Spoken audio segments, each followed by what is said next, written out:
আমার খুতবার শুরুতে সূরাতুল হাশরের 20 নম্বর আয়াত তেলাওয়াত করেছি।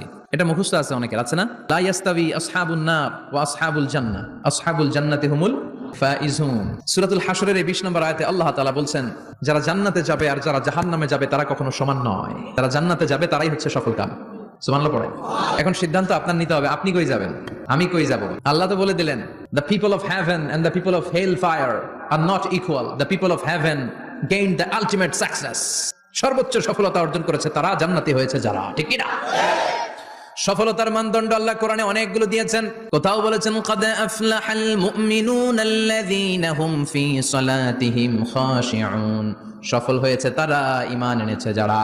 আবার কোথাও বলেছেন قد أفلح من زكاها وقد خاب من دساها, নিজের আত্মাকে পরিশুদ্ধ করেছে যারা, সফল হয়েছে তারা। আবার সূরা হাশরের 20 নম্বর আয়াতে আল্লাহ বললেন, জান্নাতে ঢুকতে পেরেছে যারা, সফল হয়েছে তারা। জান্নাতে ঢুকতে, কোন রকম ঢুকতে পারলেই সফল।